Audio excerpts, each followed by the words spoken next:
Please stand by as we get ready to launch another episode of this reality radio CafeCast with your host and my husband, Denny J, K5DCC. 5, 4, 3, 2, 1, 0.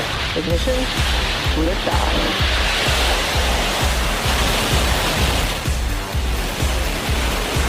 Talking about switching downrange.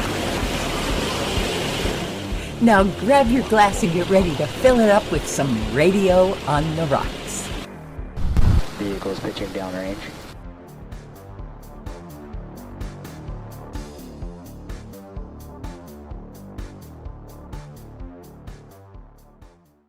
Welcome to the Digicom Cafe. My name is Denny J, and we're located here in the beautiful Ozarks of Northwest Arkansas. Today's guest is once again going to be John Portune, W6NBC, as he shares another antenna project that I think you'll be quite fascinated with. Let's get into it. Copper and aluminum tape and PVC helical antennas. Okay, this one's received quite a lot of email, and quite a number of these have been made. And in this one, I'm adding a new one, which nobody has seen yet, but is into ARRL for publication. This whole thing started at my ham breakfast here, which has just finally resumed again. This was my ham breakfast when I and another guy who you can't see in this picture, he was sitting at a different table, we asked, what would be the simplest antenna that we could build? Because QST seems to like simple antennas. And we decided it had to be made out of copper and PVC pipe, because he who dies, the ham that dies with the most copper fittings and PVC pipe and fittings wins. So on the way home, I conceived of this antenna. I built one within 3 hours, wrote the article in another 2 hours, sent it in that very day. In a week, it was accepted, which is unheard of at QST, and it was published in three months. It was my all-time article record out of 26 of them now. Okay, this is the antenna that appeared in QST in October 2020, and it was quite popular. It's built out of copper tape, although more recently I've decided to use aluminum tape, which we'll mention about. But here's the copper tape, which you can get at pretty much at any home builder center, particularly in the garden center, because it's often used as snail tape. Put that around your planters and the snails won't crawl over it. I guess when their slimy foot gets onto the copper, they become a battery and it shocks them or something. And that's the antenna on the right over there, made with this tape, 1 inch wide copper tape. You can get it on the internet in widths down to 1/4 inch and up to 3 or 4 inches wide. So it's readily available, although the snail tape is more also there. All right, how does this antenna work? Well, everybody knows about a loading coil. If you've ever run HF Mobile, you're certainly familiar with a loading coil. There's an MFJ loading coil on the left, and there's also another loading coil there, which you might put in a wired dipole. And the reason for the loading coil, to make the transmitter think that it's on a lower frequency than it is, or to shorten the antenna effectively, make the transmitter think that it's a longer antenna than it is. But there are two kinds of loading coils commonly in use in ham radio. What I call the discrete coil, that's what we saw in the last picture, where the coil is all fairly small and in one place in the antenna. That's at the top, and where there's wire at the ends, wire or metal tubing at the ends of the coil, and then continuous loading. And that's what we see at the bottom, where in fact the whole antenna is a coil. Many people think, how can a coil radiate? Oh yeah, it'll radiate fine, as long as there's enough spacing and size to couple the space. But one of the biggest problems with a small antenna, when you make it smaller with a coil, is efficiency. All small antennas suffer from low efficiency unless you take steps to correct it. And that's what we do here in this antenna. Because in any antenna, there are two resistances that appear in that antenna by the very physics of the antenna. Here's the effective circuit of an antenna. It acts like it's partly coil. It acts like it's partly capacitor, but it also has two very real resistances in that antenna when connected to a transmitter. Transmitter sees these four things in series. The two resistances are very simple. R sub C, or conductor resistance, that's just what we measure with an ohm meter. We're all familiar with that kind of resistance. In other words, DC resistance. But there's another resistance present in an antenna. And this is what does the work in an antenna. It's called the radiation resistance. You can't measure it with an ohm meter. In fact, it's difficult to measure, but it's a real resistance. And it's where the radio waves get made. The power that's coming out of that transmitter, that little symbol at the bottom, which runs through all of those four elements in the effective circuit of an antenna, the only part of that makes radio waves is that radiation resistant. It's a kind of a virtual quality about an antenna. And the efficiency of every antenna, not just small antennas, but it's more critical in small antennas, is a ratio between the ohmic resistance, or R sub C, and the radiation resistance. It's a simple equation ratio between those two. The higher the radiation resistance, and the lower the ohmic resistance, the higher the efficiency. Now, radiation resistance, that's a little mysterious to most hams. And I like this picture. This is a picture of a bowl of lime jello. I didn't put any sardines in it to make it very more, no, never mind. So it's a bowl of lime jello. Imagine that your antenna is embedded in this gigantic, I'll use a slang term, a humongous bowl of jello the size of the entire universe. Imagine that it's in there, and that if you shake that antenna, the whole universe will shake because waves will radiate out in this bowl of jello. You can easily imagine it if you think of an antenna being buried in this large bowl of jello. I know back in the 19th century, they used to call it the luminiferous ether, but that theory is wrong. But it's there. Space loads an antenna. An antenna is not in nothing, and space is not nothing. Space is not an open circuit. It may act to an ohm meter like it's an open circuit, but not to an antenna. It's anything but an open circuit to an antenna. In fact, it's the loading of space into which the transmitter delivers its power. And if that's loading on space, like it were a bowl of jello, weren't there, the antenna wouldn't transmit. So we call this radiation resistance. And it's measured in ohms, just like an ohm meter measures. So many ohms radiation resistance. Okay, and this is the important issue, and this is a principle all hams should understand. You want to, in all antennas, though it's not difficult in large antennas, it kind of happens naturally in large antennas. You want to keep the conductor resistance, the R sub C, low compared to the radiation resistance. Otherwise, that conductor resistance will eat up a lot of your power and just get rid of it as heat. And that doesn't transmit to your fellow hams. It's only the power that gets consumed by the radiation resistance, that virtual but real resistance in all antennas caused by the loading of space. This ratio is very acute in small antennas, that is, any antenna that uses a loading coil, or it's particularly sensitive if you've ever built a magnetic loop. They are very sensitive. That's why they have to be built out of big fat copper tubing. Otherwise, the conductor resistance will eat you alive. So the efficiency is a ratio of conductor resistance, simple ohm meter resistance, and this radiation resistance, the loading of space.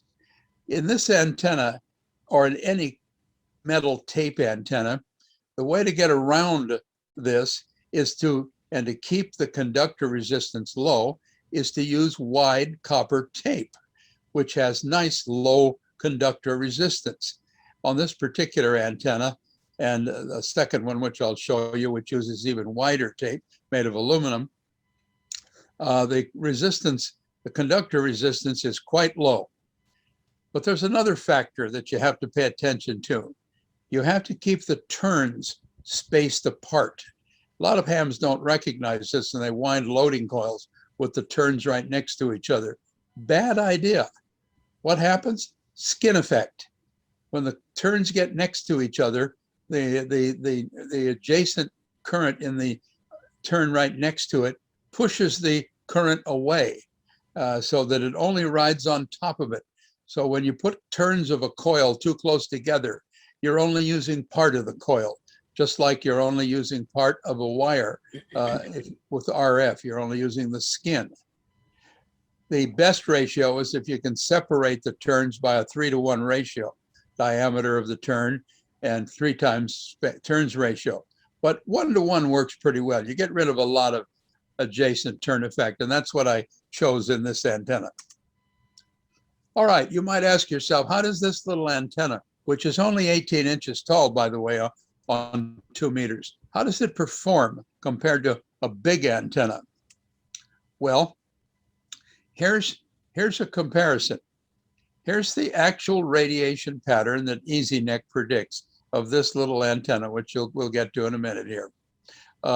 It's a dipole, so it looks like a dipole in its radiation pattern. You can see it here on a background of 5 dBi. That's the maximum gain there.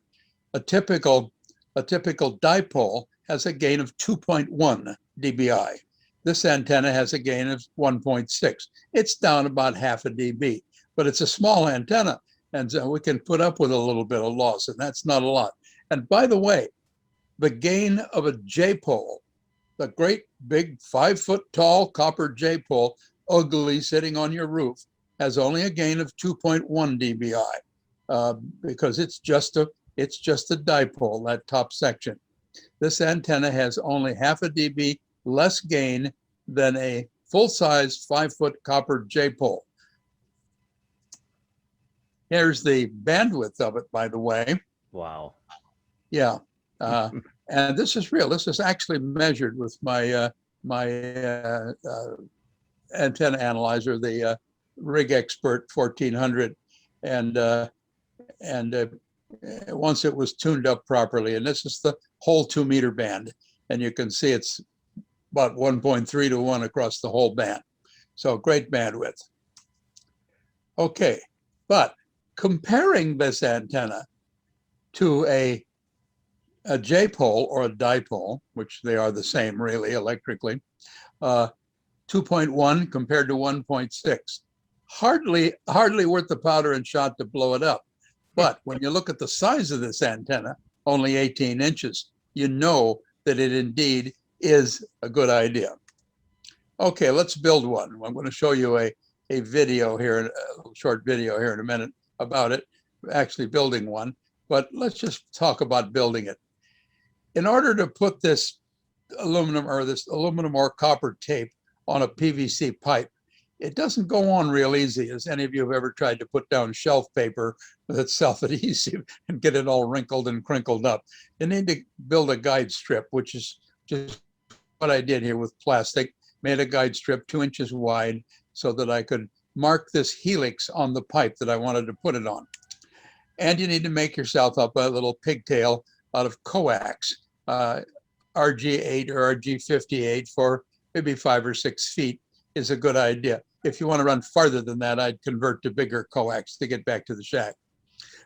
And you just put a couple of ring terminals on the end of it and some heat shrink tubing to weatherproof it. And that's going to run up the pipe to the feed point. Okay, tuning and matching this antenna. All right, there is the antenna.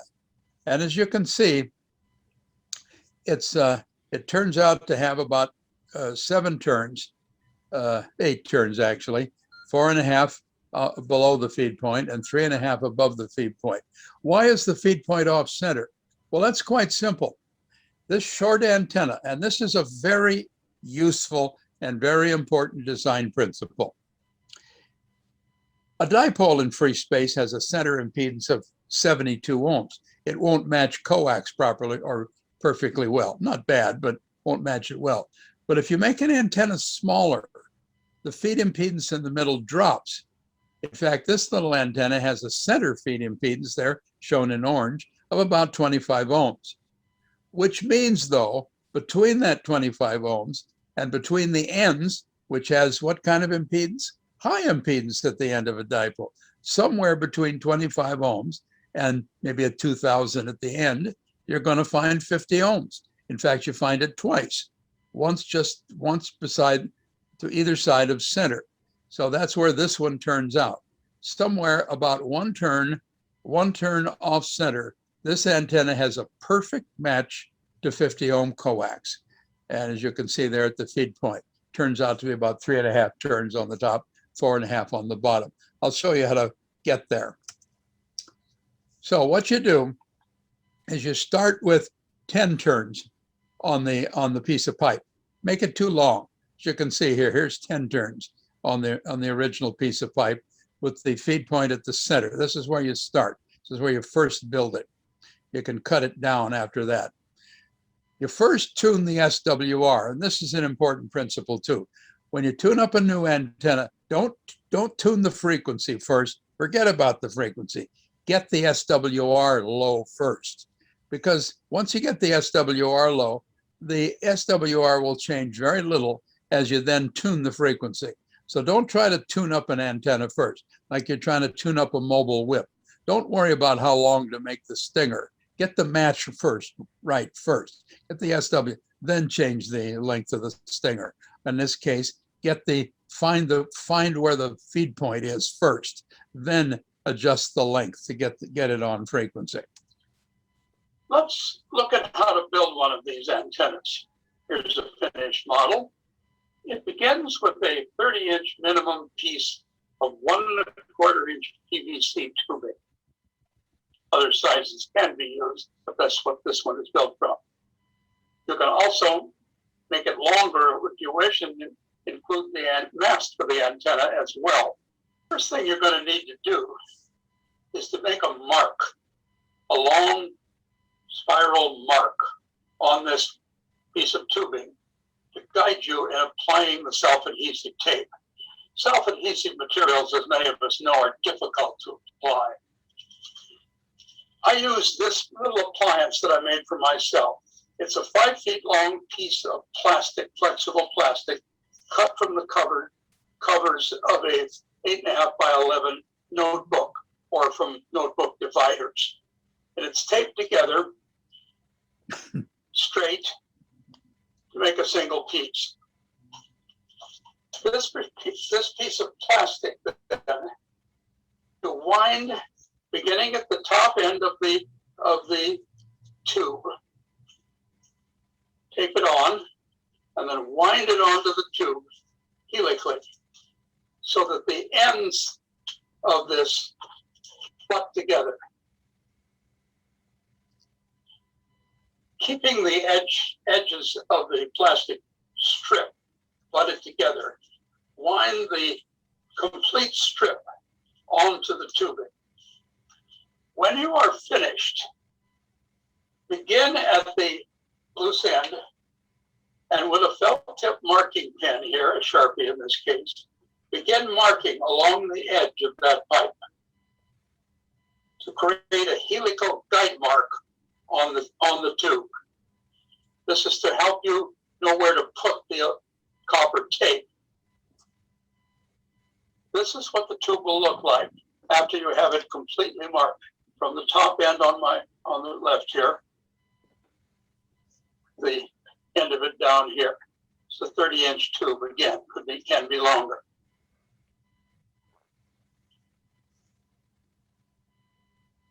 Now, with the copper tape, peel back a little bit of the backing and begin taping this tape onto the PVC pipe using the guide mark that you have marked on the tape.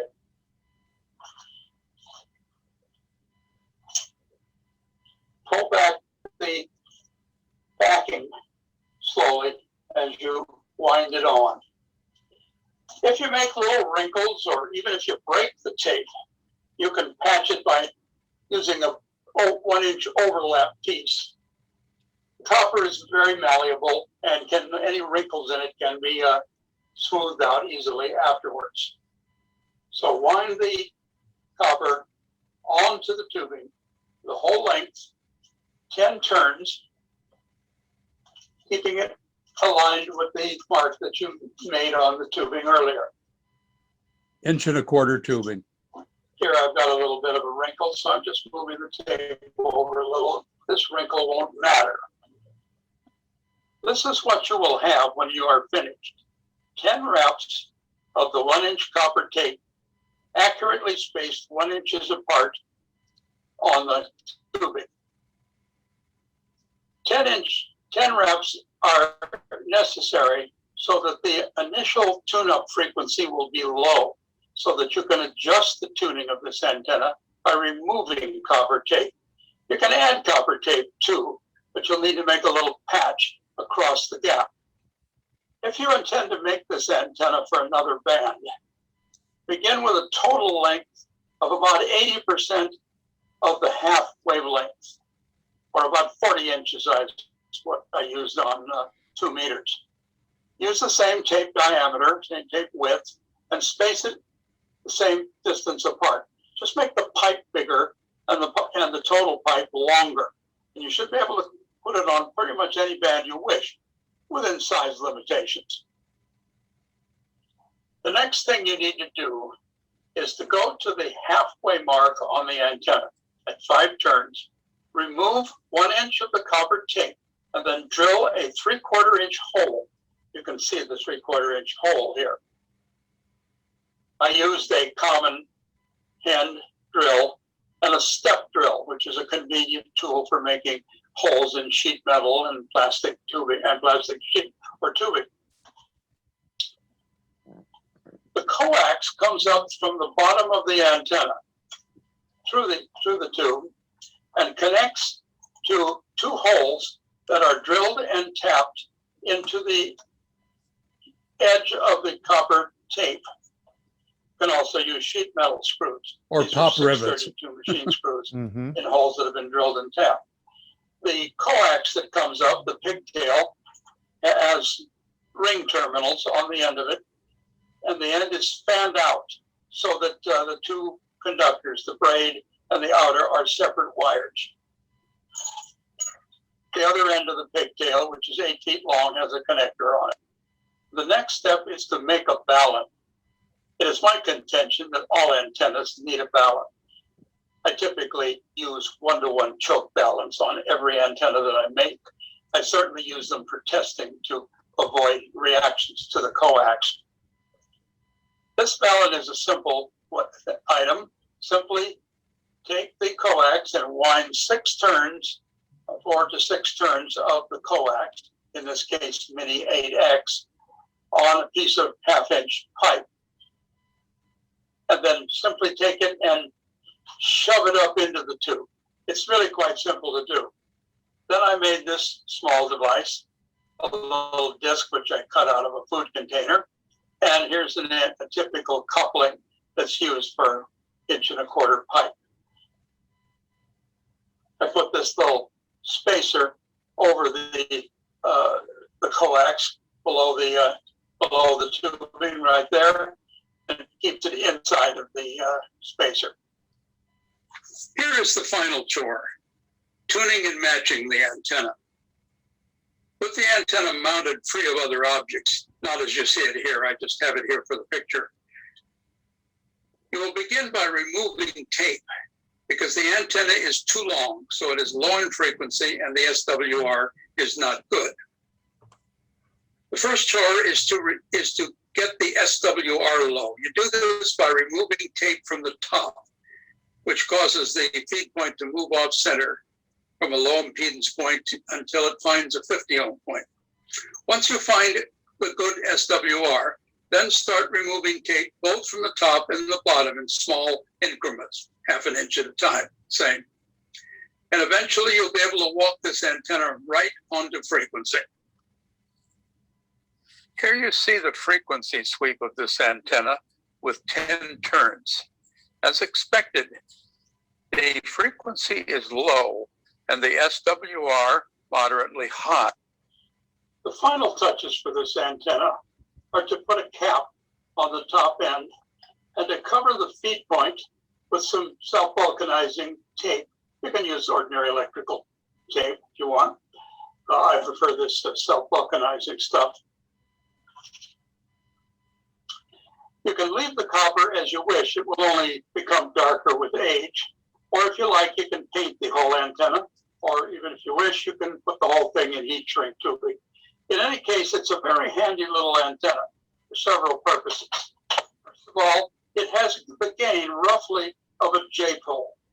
It's a dipole, just like the J-pole is. The only difference is its bandwidth is narrower. It is certainly perfectly adequate for the 2-meter band because of the wide copper conductors.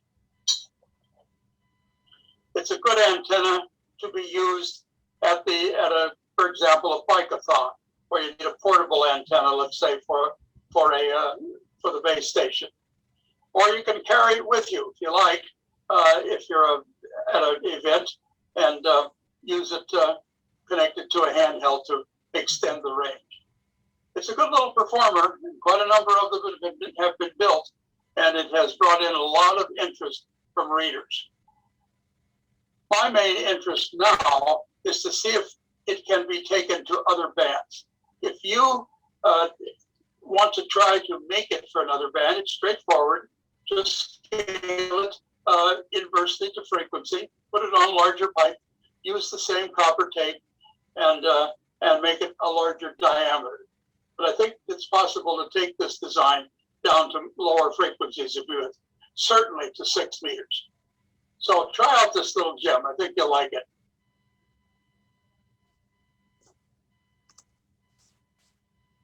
All right. Well, this is new stuff now. And since I did this presentation above, and we're going to take a look at what some of the things that have happened about other bands. One of my good friends over in England, because I lived in England for nearly 10 years, and one of my friends over there, one of their Zoom meetings I joined fairly regularly, he built a 4-meter version. We don't have 4 meters here, but they have it over there, 70 megahertz, half of 2 meters. And he also has a 3D printer. So, and this is his, you can see this is a 4-section 3D printed, pushed together tube with a center support in it for the coax, which is a good idea, printed in blue plastic. And this is his 4-meter version, apparently worked quite well. As you can see, it's off center by about 1 turn. And here's the latest one. This is a 6-meter version of the same antenna. I listed here for QST TBD. I just sent the article in yesterday. It's a 6-meter version made with some plastic downspout, which you can buy at any building store, 3x4-inch plastic downspout. And instead of using copper tape, I use aluminum tape, because you can buy aluminum tape almost anywhere. Aluminum has only slightly more resistance than copper. It's interesting. Aluminum is a very good conductor. That's why most antennas are built out of aluminum. Copper is too heavy and not very strong. Aluminum is a strong, highly conductive metal. I decided, though, if I wanted to hide it from my neighbor, is to use the old standard about hiding antennas. Hide it in plain view. Well, this one couldn't be more in plain view. But when my neighbors come driving down the street and see this one in front of my small mobile home, they don't say, "Oh, look, there's an antenna." They look, "Oh, look at that cute birdhouse there with Snoopy and Woodstock on top." I don't see the antenna at all. In fact, the antenna I've actually painted it with white paint, so you can't even see the aluminum tape anymore. So it's a completely disguised antenna, works well on 6 meters. Here's its bandwidth. As you can see, it's very similar to the 2-meter antenna at 52 over the whole 6-meter band. And it has almost the identical gain of the 2-meter one, 1.6 dBi compared to a 2.1 dBi, 11 or 13 foot tall 6-meter J-pole. Which one is your neighbor going to see? Not going to see this one. Here's the feed point for this particular antenna. That's the plastic drain spout with a hole cut in it. And this one, if we back up here, as you can see, the feed point is, if I can bring the arrow here, is right down here. It turned out that the feed point, the 50 ohm point, is quite low on this antenna. That's due to the proximity of the ground. If this were out in free space, the feed point would be up here somewhere. And here also, I had to use a strip to make the mark on the downspout. This is 4-inch wide notebook covers taped together, and the Sharpie pen marking it. The 4-inch wide gives you the spacing for the 2-inch tape with a 2-inch space to get rid of the skin effect, edge skin effect loss. Okay, for the HF bands, here are some principles. If you want to put this on an HF band, and there's some limitations, of course, but the variables are that you can play with in building this are the height of the pole. I put this in red, though, because for a birdhouse, you don't want a 40-foot high birdhouse. That wouldn't quite fool the neighbors. Be a Martin house. Yeah, that's right. So pole height, I guess you could maybe go up to 10 feet or so if you wanted to. But I think I decided I'd stay with 6 feet. It looks pretty normal. But you certainly can play with the other 3 variables at the bottom. Tape width. You can go to wider tape or narrower tape. You can go to tapes. You can change the tape spacing.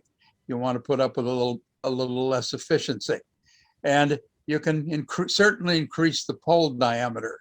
I did one of these helixes on some 4-inch PVC pipe, and it went way down to about 15 meters quite easily, but down to CB and 15 meters and 17 meters quite easily. So you can play with these. Just remember, though, that the efficiency of this antenna, remember the principle, as you make the turns smaller, closer together, the efficiency is going to drop. But wait a minute. All antennas in ham radio are not high efficiency. Anybody use one of these? Of course you do. You have a handheld with a rubber ducky on there. Is a rubber ducky an efficient antenna? Heck no.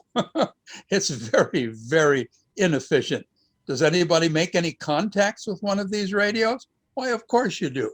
So maybe if you want to use smaller turns and put them closer together on one of these guys, you certainly should get this guy down to 20 meters if you want to, maybe on a 4-inch pipe and maybe about 10 feet tall.